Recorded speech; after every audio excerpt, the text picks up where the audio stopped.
स्वामी जी। हाँ महारानी। हम दोनों प्राणी चलते चलते ये कहाँ आ चुके हैं महारानी हाँ। हम दोनों चलते चलते कहाँ आ गए तुम्हें मालूम नहीं महारानी? नहीं स्वामी जी। अरे महारानी यही तो अपना महल है। क्या? हाँ महारानी। क्या यही अपना महल है?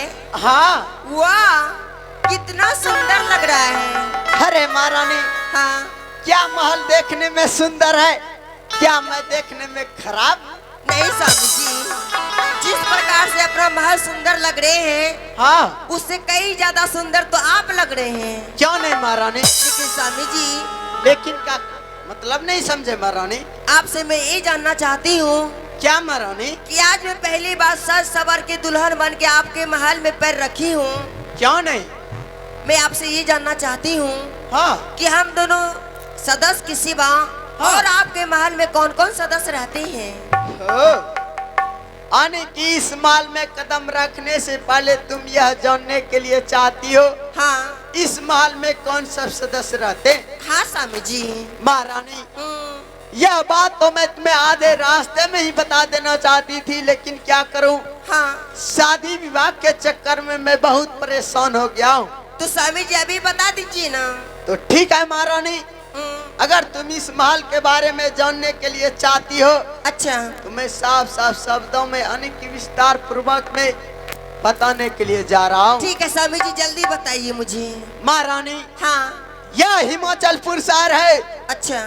और इस हिमाचलपुर शहर में मेरे पिताजी का नाम राजा हिमाचल सिंह थे। अच्छा। और हम दो भाई थे। बड़े भैया का नाम नीलराज और मेरा नाम कमलराज है। हाँ स्वामी जी। बड़े भैया का काम था नित प्रतिदिन पिताजी का सेवा करना। हाँ। और मेरा काम था पढ़ाई लिखाई की जगह दारू शराब पीना और मुन्नी बाई की कोठे पर जाना। अच्छा क्या आप दारू शराब भी पीते हैं क्या?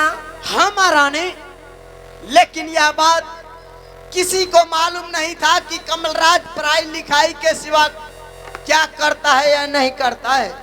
हाँ स्वामी जी। यह बात धीरे धीरे पिताजी और भैया को मालूम हो गया। अच्छा। कि कमलराज पढ़ाई लिखाई की जगह दारू शराब पीता है। हाँ। और मुन्नी बाई की कोठे पर जाता है। हाँ स्वामी जी इसके आगे क्या हुआ? इसके आगे महारानी एक दिन पिताजी के पास गए पैसे मांगने के लिए। हाँ। लेकिन पिताजी पैसे देने से इनकार हो गया महारानी। लेकिन क्यों स्वामी जी? इसलिए महारानी पिताजी को मालूम हो गया कि कमलराज पढ़ाई लिखाई की जगह दारू शराब पीता है। अच्छा। और मुन्नी बाई की कोठे पर जाता है। हाँ। वो लोग धीरे धीरे पैसे देने से इनकार हो गया। हाँ। मैं गुस्से में आकर हाँ। इन्हीं हाथों से पिताजी का कॉलर पकड़ा। हाँ। और दूसरे हाथों से हत्या कर दिया। क्या स्वामी जी आप अपने हाथों से पिताश्री का हत्या कर दिए? हाँ महारानी। उसके बाद क्या हुआ? ऐसा मुझे नहीं करना चाहिए था। हाँ। लेकिन जो भी क्या हूँ इस संपत्ति के लालच में क्या हूँ महारानी। क्या आप इस संपत्ति के लालच में किए हैं? हाँ महारानी। लेकिन आपके बड़े भैया का क्या हुआ? महारानी हाँ। जब पिताजी का मैंने हत्या कर दिया और उस हत्या के जुर्म में मैं अपने राम जैसे भाई को, अपने नील भाई को फंसा दिया और उस माल से 14 वर्ष के लिए वनवास कर दिया हमारा। उसके बाद क्या हुआ? इस हिमाचलपुर शहर का मैं राजा बन गया। 10 कट्ठा 5 कट्ठा 1 बीघा 2 बीघा डेली बेच करके दारू शराब पी करके मुन्नी बाई कोठे पर जा रहा हूँ महारानी। अच्छा तो आपका नित प्रतिदिन 5-10 कट्ठा बेचते हैं और आप जाके शराब पीते हैं? शराब पीते हैं महारानी। लेकिन जिस समय हाँ जिस वक्त भैया इस महल को छोड़कर जंगल जा रहे थे महारानी 14 वर्ष के लिए। हाँ स्वामी जी। उस समय मेरी सीता जैसी भाभी माँ भी जा रहे थे महारानी। अच्छा क्या हुआ? उस भाभी माँ को इस महल का इज्जत समझकर महल में रख दिया। लेकिन आपके बड़े भैया कहाँ? उसको वनवास कर दिया आप। बड़े भैया को तो 14 वर्ष के लिए वनवास कर दिया हूँ महारानी, अच्छा। लेकिन सीता जैसी माँ को इस महल का इज्जत समझकर महल में रख लिया। लेकिन स्वामी जी इस समय में उनसे मिलना चाहते हो। तुम अपने दीदी से मिलने के लिए चाहती हो? हाँ स्वामी जी, मैं अपनी दीदी से मिलना मेरे चाहती हूँ। भाभी से मिलने के लिए चाहती हो? हाँ महारानी, भाभी से मिलने से पहले ध्यान पूर्वक एक बात को सुन लो महारानी। क्या स्वामी जी? जब इसी संपत्ति के लिए मैंने अपने दशरथ जैसा पिता को पिता नहीं समझा, हाँ राम जैसे भाई को भाई नहीं समझा, हाँ। आज दिन के बाद तुम इस महल की इज्जत हो और राजमाता कहलाओगी। हाँ स्वामी जी। कभी भी मेरे संपत्ति के बीच कांटा बनने की प्रयास मत करना महारानी, नहीं तो तुम्हें भी राम। स्वामी जी मैं ऐसा कोई गलत कदम नहीं उठाऊंगी जिसमें आपका हाथ आपको उठाना पड़ेगा। ठीक है महारानी, साइड में खड़ी हो जाओ और मैं देवी समान भाभी माँ को आवाज लगा रहा हूँ। भाभी माँ के साथ इस महल में कदम रखने की प्रयास करोगी महारानी? ठीक है स्वामी जी, मैं अभी इंतजार करती हूँ। कहाँ गेला?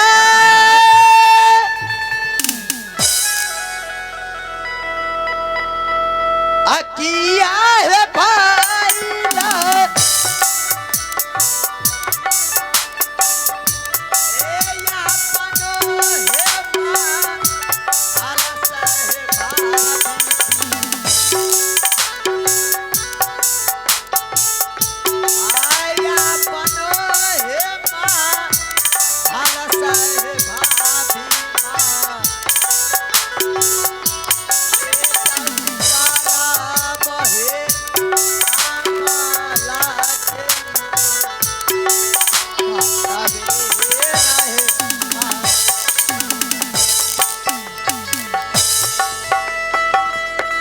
हेलो, क्या बात है कमांडर जी, आज तुम मुझे दरबार में बुलाए हो।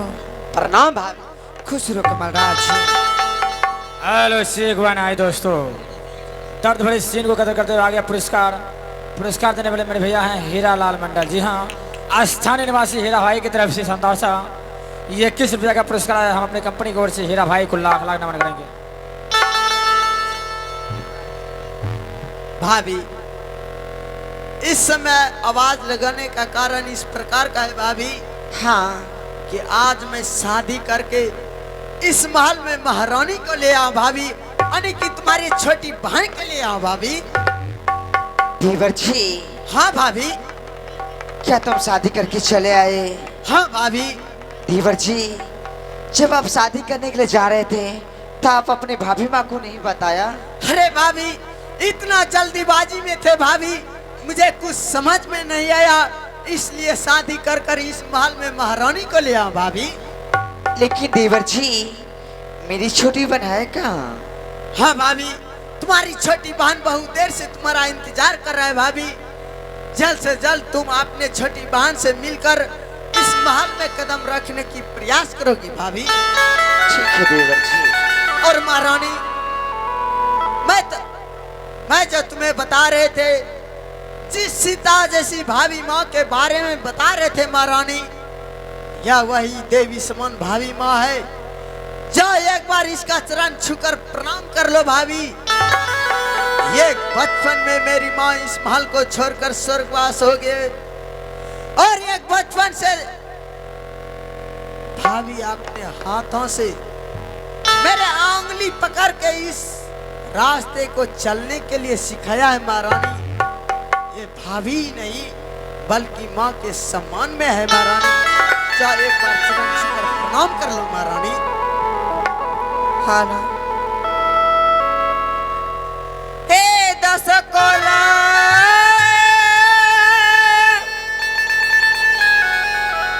जोरी है दीदी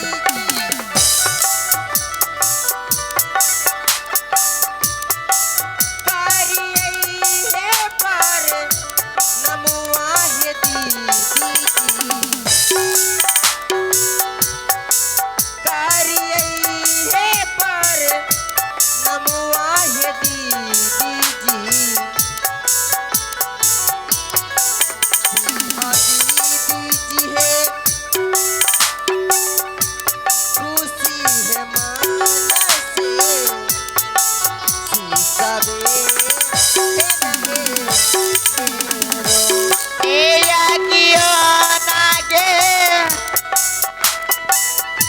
चलावा बहिनिया हाँ दीदी जी।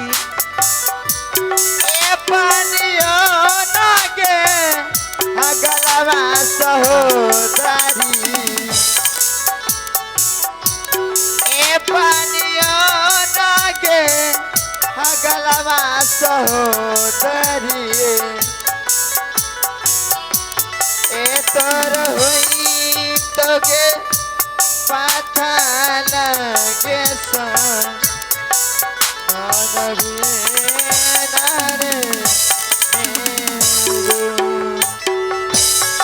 भाभी तुम तो जानते हो भाभी, मैं हर दुख को बर्दाश्त कर सकता हूँ, लेकिन दारू शराब का दुख मैं अपने नजर से जुदा नहीं कर सकता हूँ भाभी। हाँ दीवर जी, मैं शादी विवाह के चक्कर में बहुत परेशान हो गया हूँ भाभी। इस समय जा रहा हूँ, बस 5 मिनट में दारू शराब पी करके महल वापस आ जाऊंगा भाई। हाँ ना स्वामी जी, मैं अपने बहन को लेके अपना महल जा रही हूँ, आप तब तक जाइए, इंतजार कीजिए, मैं आपसे मिल रही हूँ। ओके। लेकिन दीदी जी, हाँ बहन, मैं तो इस महल में आज पहली बार आई हूँ, लेकिन मैं तुम्हारी आंखों में इस समय आंसू दिख रही हूँ।